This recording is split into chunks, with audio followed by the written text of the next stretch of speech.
Hi, everyone. Welcome back to another episode of Inner Ear Secrets, the podcast where we explore audiology's impact across health, society, and the world. My name is Veronica.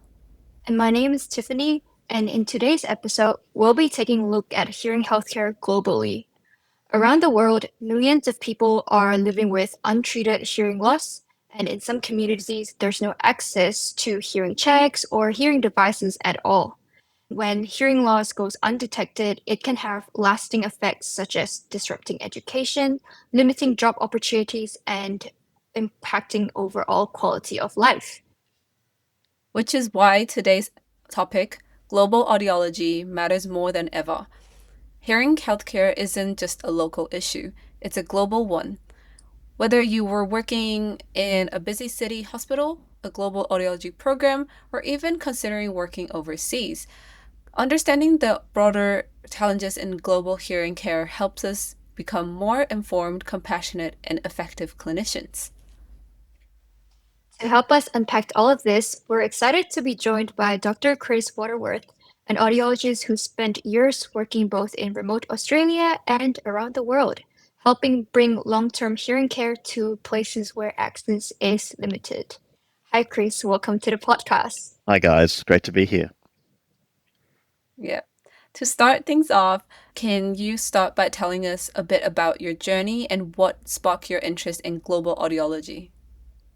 Yeah, thanks for the questions. I've been in audiology for quite some time now. In fact, I was the last person that did the graduate diploma in audiology, so I'm really showing my age.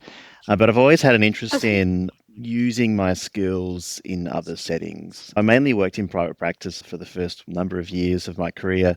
I had some really good opportunities to dip my toes into global audiology. So, as you mentioned, I did a little bit of work in the Northern Territory with the Northern Territory government and the top end of Australia. We did some hearing screenings for children there. And then I did a little bit of community work in East Timor where we were building some schools with a community group. I kind of was looking for ways in which I was sort of interested in doing a bit of hearing care in the country. And I came across the Royal Australasian College of Surgeons. I ended up volunteering with them for a few years. That started about 15 years ago. And I guess that experience really sort of opened my eyes to what hearing care looked like in developing countries and a lot of the challenges. And it seemed like this really massive issue. And Mhm. I fitted a few hearing aids here and there. It felt like a piecemeal approach. And it got me thinking there must be a better way that we can start dealing with hearing care in countries like this. Yeah, definitely. We often think of audiology as quite like equipment heavy and very clinic based. We have lots of machines. We need like soundproof booths to do our hearing tests and just a lot of high tech tools. But in many parts of the world, those resources just aren't available. So we're really curious, how do you adapt audiological services in settings where equipment, electricity, or even trained personnel might be limited? Like, what does hearing care look like when you have to think creatively and work with what's locally available? Yeah, it's a great question. It's actually a really hard hitting question. You asked the hard questions here straight from the bat. So I think in a lot of country contexts, you really need to understand the local situation and understand the resources that are available, who's doing what in the healthcare system. In a place like East Timor, there was no audiologist in the country. There was a visiting ear, nose, and throat specialist.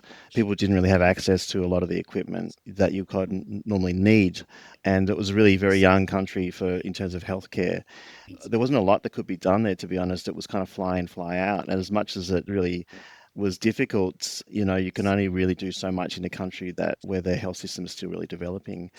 But the easy part in many ways is equipment. You can buy equipment, you can buy hearing aids, but probably one of the most difficult things in countries like this is around training the workforce because it takes a Mhm. lot of effort Yeah. and Yeah. expertise and a lot of patience. Mhm. Yeah, that's a really good point. So this brings us to a bigger question. What are some of the main barriers you've seen when it comes to accessing hearing healthcare in the places you worked with?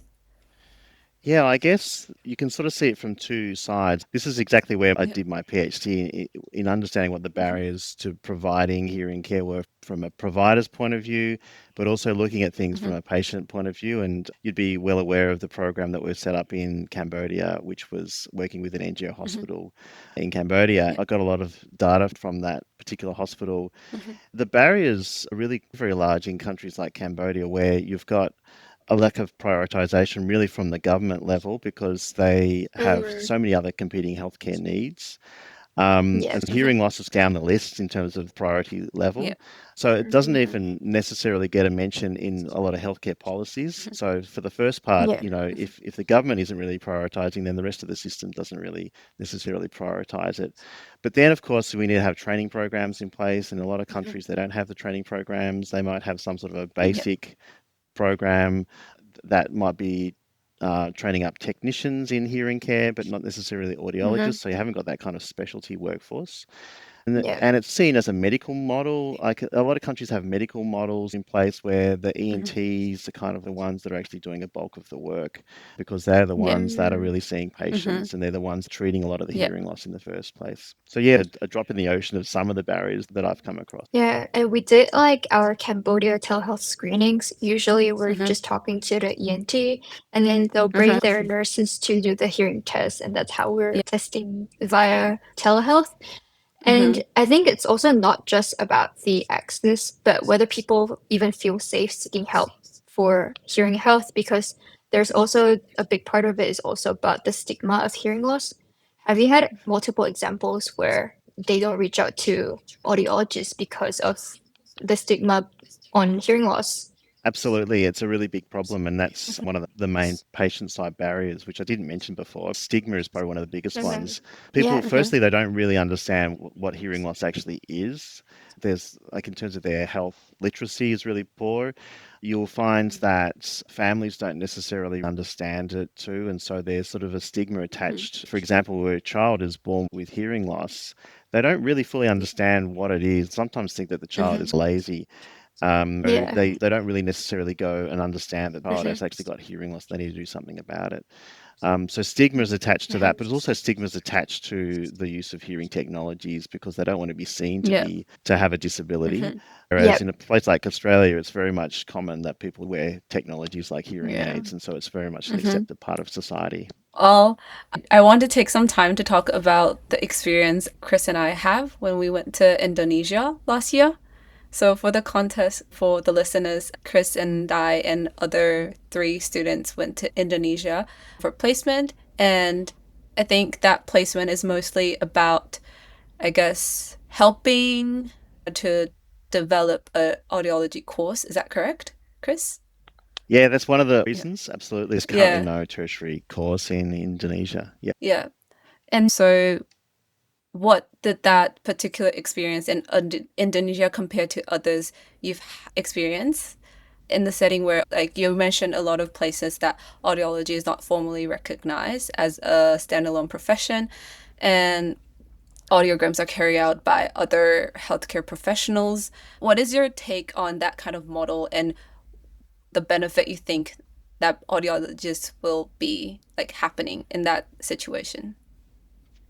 Where there's no audiologists and there's no audiology Hmm. training program in Indonesia, which is kind of Hmm. staggering because it's Yeah. such a big country, right? There's like 270 Yeah. million people in the country spread over like Yeah. 17,000 Hmm. islands. So it's quite a huge, complex issue in terms of how people actually Mhm. access the care they need, let alone Hmm. hearing Yeah. care, Yeah. just healthcare in general. Hmm. But you've got major Mhm. issues when it comes to audiology. There's no sort of formal training course. There's a diploma course that's in Jakarta, Hmm. but they only Mhm. sort of put out about 12 technicians per year. ENTs will Yeah. often work with hearing care workers or technicians, and they're kind of seen really as technicians. They're not necessarily really truly Yeah. seen as a standalone kind of profession. So there's only a few people that are actually trained up in audiological care. And Mhm. we actually did a Hmm. global audiology survey last year, and we found there was only like 0.02 audiologists per 100,000 people in the country. So there's such a Hmm. huge Yeah. need for that specialty Hmm. area of Mhm. audiology. Hmm. So normally within a healthcare system, audiologists work they're called secondary level cadres. So they kind of work within hearing clinics, they work in hospitals, they work in at that sort of Yeah. tertiary level care. And they often work with ENT specialists. Like in Australia, audiology is definitely a well established profession. But in a country like Indonesia, it's not really very well established at all because there's so few. And the fact that there's no audiology training program means that it's not necessarily prioritized. And ENTs are really the ones that are having to provide their own care. They might directly refer to technicians, but they're still seen as the main central person that's managing the patients themselves. That's a real challenge. Yeah, I agree because I was born in Indonesia. Oh, cool. So audiology is definitely not well established. There's very little awareness to this as well. Before I started this course, my parents weren't even sure what exactly an audiologist does because they're like, oh, so are you an ear doctor? And I'm like, oh, no, that's different to an ear doctor. An ear doctor is actually like an ENT where they prescribe you medications and investigate medical pathologies, but really there's not a lot of information about doing hearing tests to see whether it's like a conductive hearing loss, a sensory neural Yeah. hearing loss. There's nothing like that at the moment.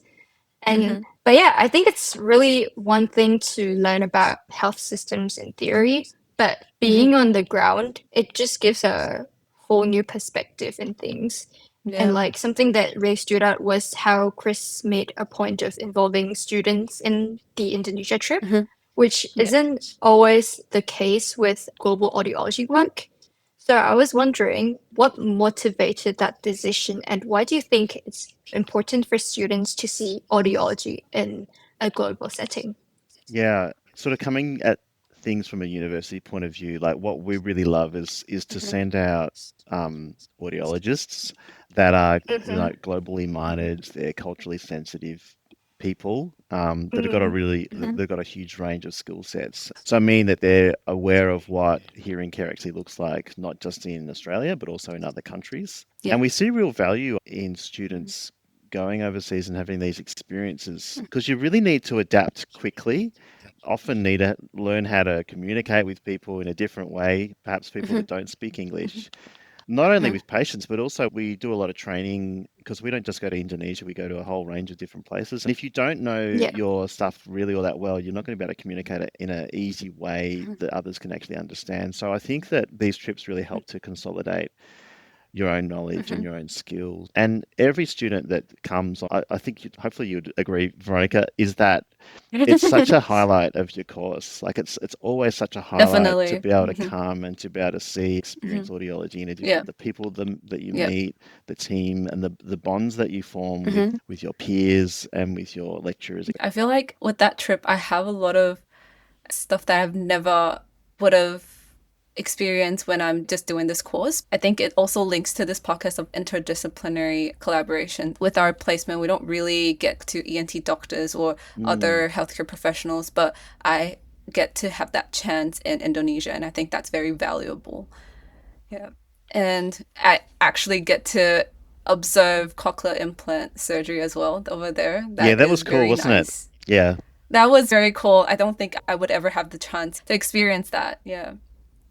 Um, so, in your work across different countries and communities, have you had any memorable experiences where interdisciplinary collaboration, whether with ENTs, speech pathologists, teachers, or community health workers, made a real difference in how hearing care was delivered? Yeah, I think there are some key examples. Cambodia comes to mind because we're working there in an NGO hospital where they've got ENT, ophthalmology, and optometry. So they've got sort of three disciplines in there, but they've also got a lot of allied health that are within the hospital. And it was a great ecosystem where they've got three different stories in the hospital, but they're all mixed together and they're all working together with a common goal. And so you can see patients sort of moving between different departments. But I mean, I think it's a challenge even here in Australia to become interdisciplinary in the way that we work. I think still we tend to work in silos, but that's something I think particularly we're really trying to make sure that you are a lot more interdisciplinary, which Definitely. is why going on Yeah. trips with other students from other disciplines is a really helpful and important thing. Yeah. And going back to the idea of task sharing, we've often talked about this idea of task sharing what exactly is task sharing and how does it address the gaps in hearing care?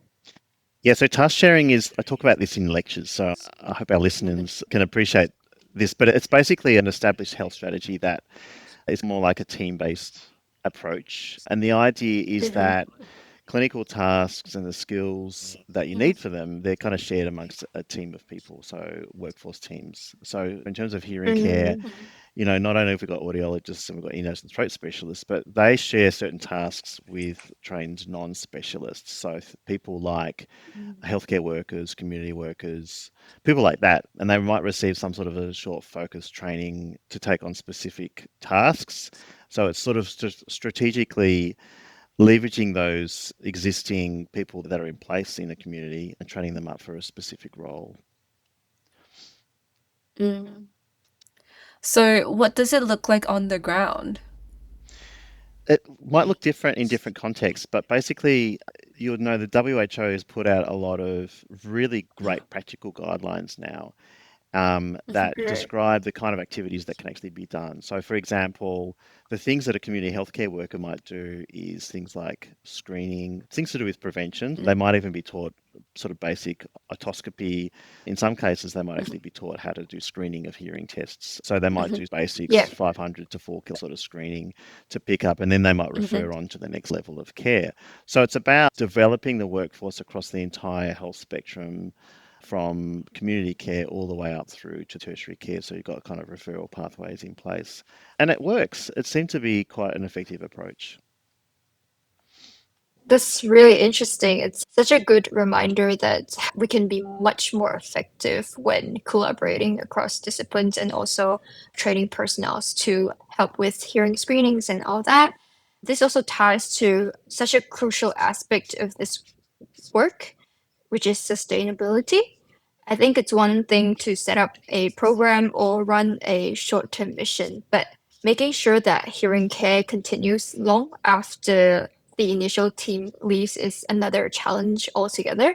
So, what in your experience are the key ingredients to building a hearing program that's actually sustainable in the long term?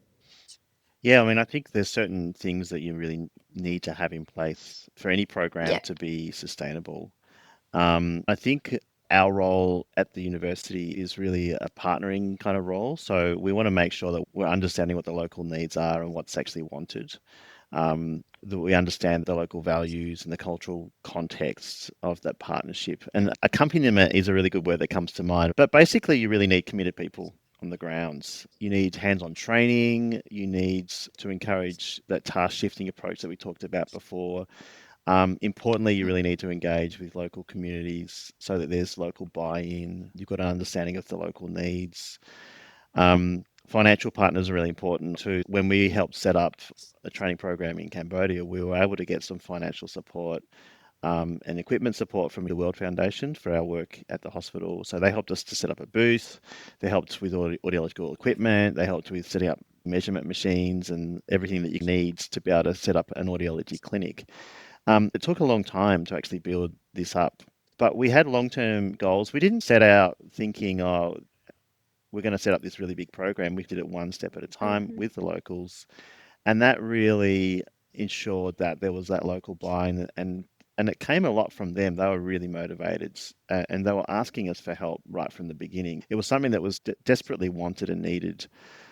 The key ingredients were all of those things, but also Mhm. commitment and a lot of patience. And it was a team-based Yeah. approach from everyone as well. So for us now, we've been working in Cambodia for about 9 years, and the program is Mhm. very much self-sustainable. They are doing everything themselves now, which is exactly what you Mhm. really want, right? Yeah, Yeah. definitely. So, before we wrap up, we've got a quick rapid fire round for you, Chris. Just say the first thing that comes to mind. Okay, Okay. so the first question is most unexpected item you've used during a global trip. The one thing that comes to mind is that in Cambodia, we needed a soup Yep. maker. Now, I know that sounds really weird, but you know those kind of like Mm. blender and it heats up at the same Mm. Oh. time? Mm-hmm. So we use Yep. agar gel and what we had to do was basically cut it up and then heat it up. And a soup maker actually was Mm-hmm. the perfect little bit of equipment that we needed to heat up the Oh. agar jelly to make ear molds, basically. Yeah, Oh, that's that's very that's interesting. interesting. Yeah. Um, and one country or community that changed the way you think about audiology. I would have to say, well, probably Timor, East Timor was the first country that I really came to that had Mm-hmm. major needs, and it kind of really got me Mm-hmm. thinking about audiology in a different way. But Mm-hmm. the one context that has really changed me the most would be Cambodia, Mm-hmm. because of such a Yeah. long-term relationship we've had with them. Yeah. Yeah, definitely. Go-to item in your travel audiology kit? I mean, you can't go past an otoscope, right? Small, Yeah. it's portable. But quite Mm-hmm. honestly, I reckon in future, and even now, probably our Mm-hmm. smartphone is the number one thing that we actually rely on Mm, because of, yeah. increasingly we're using it so much more, including for AI. I remember you recommending to some of the Indonesia ENT about some apps like the hearing screening Yeah, or the hearing something. screening Or apps is tinnitus, a really great definitely. one. Yeah, and there's loads Mm, of apps that are available. As yeah. long as you've got phone and internet access, you can Mm. access almost anything now. And the biggest myth about hearing loss you've come across. Oh man, I've got so many stories, but the one thing that stands out is that in Cambodia you have a lot of patients that come from all Mhm, across the country, and some have been told, mhm, like by local um, non-specialists, shall we say, that one of them came mhm. in and said he had major mastoiditis, so it's a major ear infection, and he was told to Oh, put raw meat on the side of his face. It there oh, for a few days. It will mm, eventually heal up okay. his ear. So there you go. Oh, okay. Oh Yeah. wow. Oh wow. Wow. That's a first. I've never heard Yeah, that It I've didn't never heard of before. work. that. Yeah. Wow. Yeah. But I guess like how do you tackle that? Because there's a lot of different community remedies and how do you Mm, make those people seek the help that they actually need? Yeah, well, I mean, he came into the hospital eventually, and that's Yeah. mostly, a lot of people come to hospital because they either have Hmm. pain or their hearing loss is Hmm. so bad that it actually impacts their ability to work. So Hmm. usually it's really late that people present to the hospital. And it's Hmm. at that point where you're able to really provide them with that education. But it's really important. Yeah. And this is, I think, where community healthcare workers are so vital to any kind of hearing program Yeah. because they are the ones in the community providing that educational material. Hmm. And so it's really about leveraging community healthcare workers that do Hmm. really wonderful work. Yeah. And lastly, one thing students are always surprised on global trips. I think it's about relationships they make. Hmm. Um, Yeah. is probably the thing because they meet local people and they establish relationships really, really Hmm. quickly. And Yeah. it's really special. I've got videos and pictures of Hmm. students that have just had such an amazing experience with the local Yeah. people and a lot of tears, a lot of mm, hugging, and a lot of thanks that Hmm. go. And it's they receive an incredible amount. They actually receive more than they give, to be honest. And so it's a great experience for Hmm. them. Yeah. What's your favorite non-clinical moment from a trip? For me personally, is to be able to see how Hmm. students change and build their Hmm. confidence over time. There's Hmm. often a really distinct difference between when a student first Hmm. is at their placement to the person that actually comes at the end of that. They've really changed when they yeah. come back. And Hmm. personally, it's really great to see students change in that way. And they often come back and they're in clinic and they're a different clinician. They actually feel Hmm. like they're audiologists from that moment on. A wonderful thing for me to see. Hmm. Hmm. Veronica, did you change I think I after did your a trip? little because well, I go on the trip when I was in the first year, but with most trips it's just second year or so. So I think from that I was quite new to still kind of new to Mm, audiology. So it's really wonderful to get the second years there to help us and fill in mm, the gaps. Mm. And they explain in a way that they understand us more, where we don't have that kind mm. of because they were first year like a year ago, and then they understand That's what we relatable. were lacking. Yeah, and then they put it Mm, in a language and give us example that it's really easy to understand and easy to grasp. So, mhm. for example, ABRs, we haven't even touched on that, and when I was in the trip, but they explain it in a way it's actually not that confusing, and actually, and then it helped me when I actually go into the lectures and I learn about it. It was more clear and I have exposure to it before. and really helped me. Yeah. It's great to That- hear. We should be doing more Yeah. of these trips of first and second years working Yeah. together, and you're Mm-hmm. a great advocate for that. So Definitely. yeah, it was great to see Mm-hmm. you guys working together in that way. It was a great team. Yeah. Now I'm jealous. I should have You signed went to up for Singapore. You went to was it? Singapore. Yeah. How was I think solo? it's very different to like the trip that you went to because I was working in a hospital and upstairs they have multiple clinics. They immediately get referred downstairs to the ENT after getting their hearing services. The place I went, they're like quite high tech, well established, and have all the resources already. So I think it's different to the trips that you go to in Cambodia and Thailand. For me, I went to more of a metro area.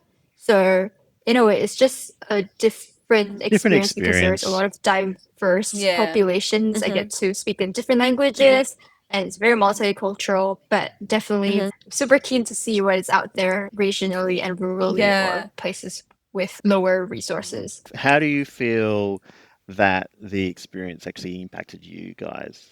Do you think it will impact you Oh, in future, like in terms of your future careers? for me personally, they really have a lot of different populations. I got to speak 3 to 4 different languages, so I have to adapt to it really quickly. Some of their hearing assessments were only 15 minutes before they have to be booked to their ENT. So Yeah. it was a fast-paced Yeah. environment, which I haven't gotten here in Melbourne. Because at least for us, it was 45 minutes usually, and now I have to mask and within 15 minutes, and I'm like, oh, that's so fast. So it really Uh, tested your clinical skills then, like you're yeah. really pushed to the limit. Yeah, so language is definitely one of the key points because it helps if you can speak the languages there. Mm. So some people might not be very comfortable speaking in English as it's not their 1st language. Sometimes I have to adapt to speaking in Mandarin, or there's actually a lot of Indonesian patients in Singapore actually because as we mentioned earlier, there's not a lot of audiologists or audiology clinics in Indonesia. So they go to